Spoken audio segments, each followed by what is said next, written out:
Hello বন্ধুরা, তোমরা সবাই কেমন আছো? আশা করি ভালো আছো। আবার নিয়ে এলাম তোমাদের জন্য একটা ছোট্ট কাজ। অবশ্য দেখে বুঝতেই পারছো এটা কি। আমি করেছি একটা গোপালের জন্য ছোট জামা। অবশ্য এটা ছোটদের মানে ছোট গোপাল থেকে বড় গোপালও পরতে পারবে। শুধু এটা নয়, বরং অন্য অন্য ডিজাইন, অন্য অন্য কালার এবং খুব সুন্দর সুন্দর আরও আছে। আর এটা সত্যি এত অসাধারণ, আমার এটা সেই লেগেছে, বিশ্বাস করো। এটা কোমরের দিকে মানে টানলে যেমন করবে কোমর তেমন হবে। ছোট গোপাল পরতে পারবে, বড় গোপালও পরতে পারবে। তোমাদের কাছে কেমন লেগেছে অবশ্যই কিন্তু আমাকে জানিও। আর যদি ভালো লাগে তাহলে আমি আরও নতুন নতুন খুব সুন্দর সুন্দর ভিডিও আমি তোমাদেরকে অবশ্যই দেখাবো। আর এটা করেছি নিজের হাতে, আমি সত্যিই বিশ্বাস করতে পারছি না, এত সুন্দর কুচি আর এত সুন্দর করে যে আমি জিনিসটা করেছি। জামাটা সত্যিও অনেক সুন্দর হয়েছে। তোমরা যদি কেউ নিতে চাও অবশ্যই আমাকে কমেন্ট করে জানাতে পারো।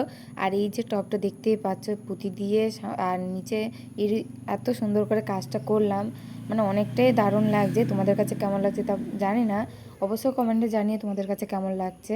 শুধু দেখো,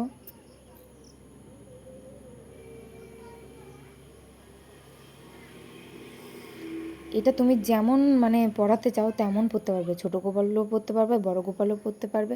আমাদের গোপুসোনার তো আরও বেশি বেশি দারুণ লাগছিলো এটা যখন পড়িয়েছিলাম। তোমরা যদি বলো অন্য অন্য ধরনের অন্য অন্য ডিজাইন দেখবে তাহলে আমি সেটাও তোমাদেরকে দেখাবো। তবে এটা কেমন হয়েছে কিন্তু আমাকে জানিও। আর এই যে এটা হচ্ছে কাপড়ের, অবশ্য কাপড়েরও অনেকগুলো কাটাই।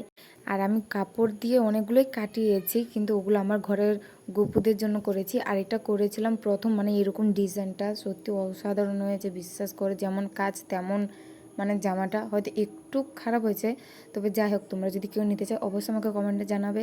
Tata, bye bye.